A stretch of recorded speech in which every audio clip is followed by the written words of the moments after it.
Welcome to Design Fitness Self-Care 101. We're going to quickly break down the major concepts to do with self-care.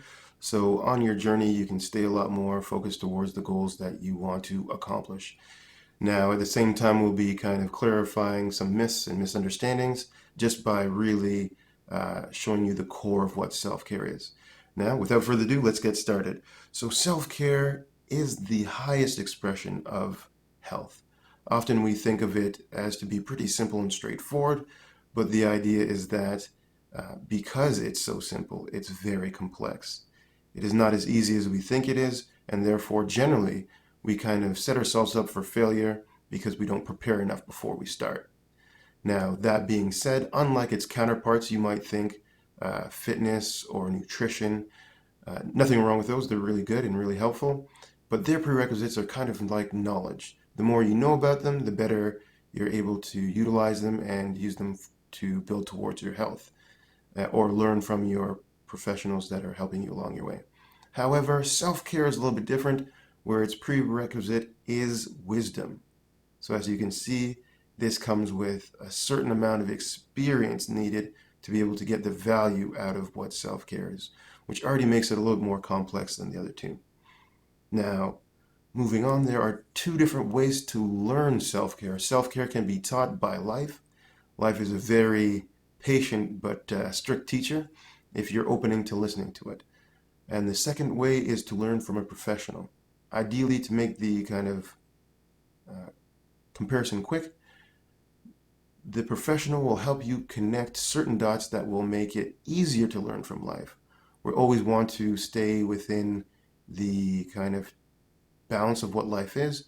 Therefore, their job is to make that path a little bit more clear for yourself so you can learn the lessons the first time instead of having to learn it the hard way, essentially. And the last point I'd like to make is the one on the balance of what self-care is. So what happens if you don't have self-care in your life? What difference does it really make? Does it change things, or do they remain pretty much the same? The idea is when there is no self-care, there is stress. In every situation that you're in where stress is outcome, the idea that self-care was not there. And in this way, you generally hear about self-care in those situations. When somebody has a huge change around in their life, a traumatic experience, something that shakes things up, and they have to look at life differently, then there's a lot of self-care change in that. We want to generally make sure that you don't have to go all the way to the end of the tough love aspect of how life teaches. We want to make sure that you can learn that before that point, therefore not having to go through pain or discomfort to get there. Also, another way that you'll see the value of self-care, again through experience and wisdom, is that of aging. When you get to a certain age, health becomes very important. Why is that? There's a certain amount of stress placed on the body. Now you're at the point of saying, well, you know what? I need to do something about this. I can't just wait until tomorrow. And self-care then becomes the priority of that. This is really how self-care will show itself. And again, we need to know that in pursuing self-care, it is not as easy as it looks, and you will need guidance for sure.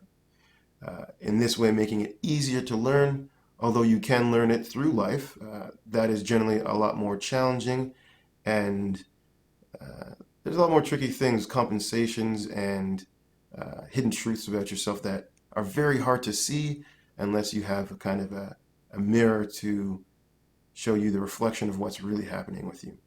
That all being said, for more information, feel free to email us at designfitness.ca, and we'll get back to you with that. And also, leave your comments and concerns down below, and I'll be happy to address them.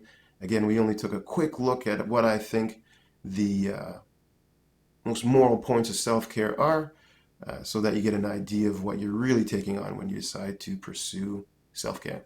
All right, thank you very much. Have a great day.